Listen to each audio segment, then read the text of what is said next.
राष्ट्रपति रामनाथ कोविंद का कार्यकाल 24 जुलाई 2022 को समाप्त हो रहा है। इससे पहले नए राष्ट्रपति का चुनाव किया जाना है। भारत के निर्वाचन आयोग ने 18 जुलाई 2022 को मतदान का ऐलान किया है, जिसके बाद 21 जुलाई 2022 को भारत के अगले राष्ट्रपति के नाम का ऐलान होना है। इस वीडियो में समझते हैं कि भारत में राष्ट्रपति का चुनाव कैसे होता है। राष्ट्रपति के चुनाव का तरीका इंडियन कॉन्स्टिट्यूशन के आर्टिकल 55 में मेंशन किया गया है। राष्ट्रपति देश और सरकार दोनों का प्रमुख होता है और देश का प्रथम नागरिक भी होता है। लेकिन यहाँ ये समझना जरूरी है कि हम और आप राष्ट्रपति के लिए सीधे तौर पर वोट नहीं कर सकते हैं। तो कौन है जो राष्ट्रपति को चुनता है, आइए समझते हैं। सबसे पहले समझिए कि राष्ट्रपति पद के लिए उम्मीदवार कौन हो सकता है। उम्मीदवार भारत का नागरिक होना चाहिए, साथ ही 35 या फिर उससे अधिक उम्र का होना चाहिए। और लोकसभा के एक एमपी बनने के लिए जो एलिजिबिलिटी रिक्वायरमेंट होती है, वही राष्ट्रपति पद के उम्मीदवार की भी एलिजिबिलिटी रिक्वायरमेंट होती है। इसके साथ ही राष्ट्रपति पद के उम्मीदवार के लिए कम से कम 50 इलेक्टर्स ने एक व्यक्ति का नाम प्रस्तावित किया हो, साथ ही 50 अन्य इलेक्टर्स ने इसका समर्थन किया हो, तभी वो राष्ट्रपति पद के लिए चुनाव लड़ सकता है। इसको आसान भाषा में समझें तो एक राष्ट्रपति पद के उम्मीदवार को 50 प्रपोजर्स और 50 सेकेंडर्स की जरूरत होती है। इस नियम को सबसे पहले इलेक्शन कमीशन ने 1974 में इंट्रोड्यूस किया था।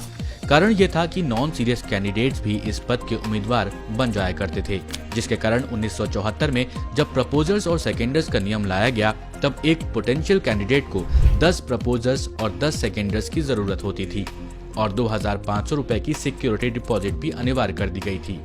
जिसके बाद 1997 में नियम में बदलाव किए गए। 50 प्रपोजर्स और 50 सेकेंडर्स के साथ 15,000 रुपए का सिक्योरिटी डिपॉजिट यहाँ पर मैंडेट किया गया। आमतौर पर इस पद के लिए केवल 2 उम्मीदवार होते हैं, एक सत्ता पक्ष के द्वारा प्रस्तावित और दूसरा विपक्ष द्वारा प्रस्तावित। आइए अब समझते हैं चुनाव की प्रक्रिया। प्रेसिडेंट के चुनाव के लिए वोट का अधिकार इलेक्टोरल कॉलेज के मेंबर्स को होता है। अब सवाल ये कि इलेक्टोरल कॉलेज के मेंबर्स कौन होते हैं।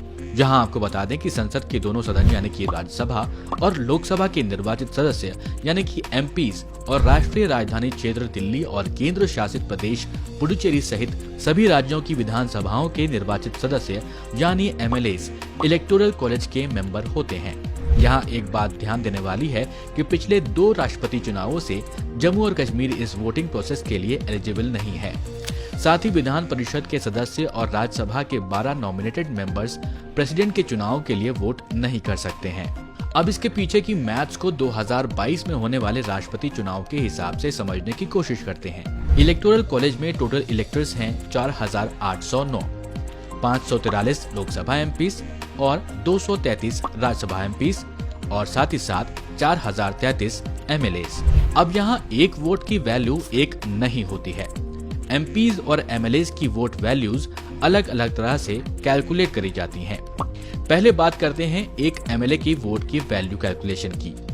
1971 की जनगणना के अनुसार राज्य की जनसंख्या को राज्य के टोटल नंबर ऑफ एमएलए से डिवाइड करते हैं, फिर जो वैल्यू आती है उसे 1000 से फिर से डिवाइड किया जाता है। इस तरह से एक एमएलए की वोट की वैल्यू निकाली जाती है।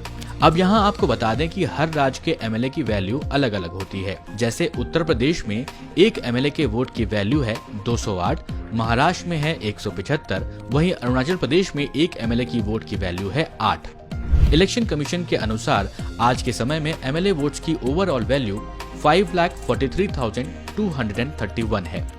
अब बात करते हैं एक एमपी यानी मेंबर ऑफ पार्लियामेंट की वोट वैल्यू कैसे निकालते हैं। एक एमपी के वोट वैल्यू को निकालने के लिए एमएलएस के टोटल वैल्यू वोट्स को total number of elected MP से डिवाइड किया जाता है। जो वैल्यू आती है वो एक एमपी की वोट वैल्यू होती है।